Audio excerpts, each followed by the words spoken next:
Bonjour à tous, c'est Brian de DevTheory et aujourd'hui on va parler de l'Optional Chaining Operator, ce nouvel opérateur qui est maintenant disponible directement sous Chrome. Alors déjà, à quoi il ressemble en fait? Eh bien il va ressembler à ça. On peut croire souvent que c'est simplement le point d'interrogation, mais non, c'est bien le point d'interrogation avec le point. Et en fait, l'Optional Chaining Operator, c'est un cousin en quelque sorte du Chaining Operator, qui est en fait simplement le point. Le point qui sert à naviguer dans les objets, à naviguer dans les propriétés des objets.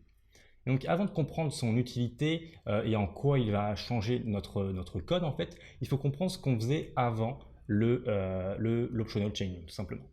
Imaginez ce code-là, c'est simplement une instruction où je crée une variable name et je dis que name, en fait, c'est la propriété name de la propriété propre, de la propriété nested d'un certain objet obj. Eh bien, dans cette simple instruction-là, en fait, on peut avoir plusieurs erreurs possibles.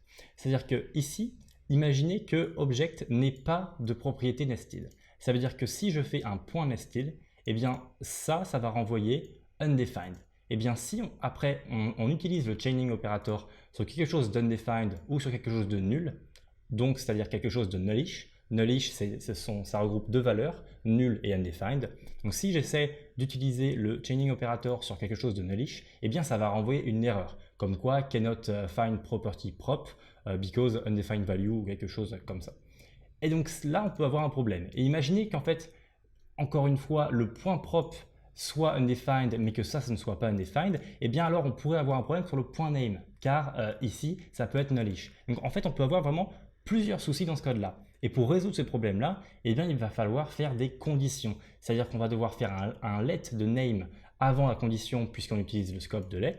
Ensuite, on va devoir tester si obj.nested n'est pas nullish. Ensuite, on va devoir tester si le point propre n'est pas nullish, puis le point name. Et à ce moment-là, on va pouvoir faire l'assignation de valeur, pour notre identifiant name.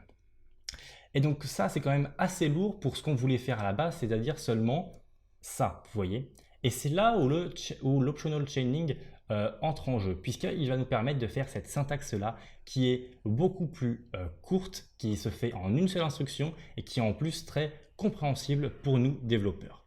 Qu'est-ce que ça va faire concrètement?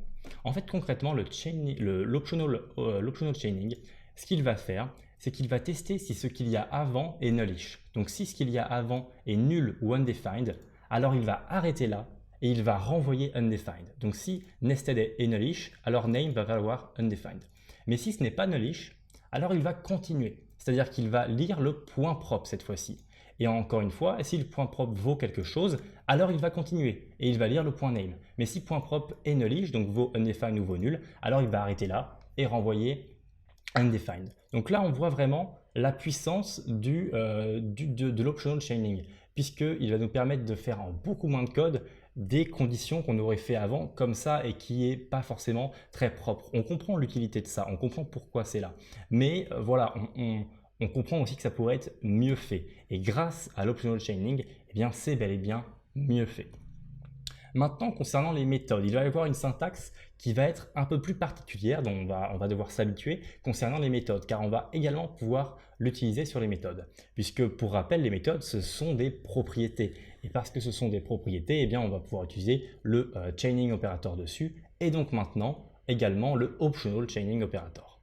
Et ça, qu'est-ce que ça va faire concrètement, ce code-là? En fait, ça va faire en sorte que si myGreatMethod n'existe pas, donc vaut une valeur nullish, alors ça stop et ça renvoie undefined. Mais si elle existe bel et bien, en fait, eh bien, ça va exécuter cette méthode-là, cette propriété-là. Et donc, ça va l'exécuter et ça va renvoyer le résultat de myGreatMethod. Donc, si jamais on n'est pas sûr qu'une méthode existe ou pas dans notre objet, eh bien, on va pouvoir utiliser l'optional chaining avant l'exécution de celle-ci. Mais il ne faut pas non plus croire que c'est magique. Qu'est-ce que ça veut dire? Ça veut dire que si jamais myGreatMethod ici, donc c'est avant tout une propriété, si cette propriété-là, en fait, ce n'est pas une fonction, mais c'est une chaîne de caractères, en mettant cette exécution à fonction, eh bien, on aura une erreur. On aura un type error, puisque ça, ce n'est pas une fonction, mais c'est une chaîne de caractères. Donc voilà, ce n'est pas magique non plus. Mais si jamais c'est nullish, alors ça va nous éviter de l'exécuter et donc d'avoir une erreur. C'est ça l'avantage principal concernant les méthodes et le optional chaining. Donc je vous mets un lien en description concernant le fait, la compatibilité de l'optional chaining selon les navigateurs. Je vous mets ce lien là en description. En parlant de lien en description, c'est le premier lien, c'est une série de 7 vidéos concernant le vrai fonctionnement de nos programmes JavaScript, donc ça démystifie un peu ça. Si jamais vous êtes intéressé, eh bien n'hésitez pas à aller dessus. En attendant, j'espère que cette vidéo vous a plu, que vous avez maintenant compris à quoi sert l'optional chaining, et eh bien je vous souhaite une bonne journée en espérant vous revoir dans une prochaine vidéo.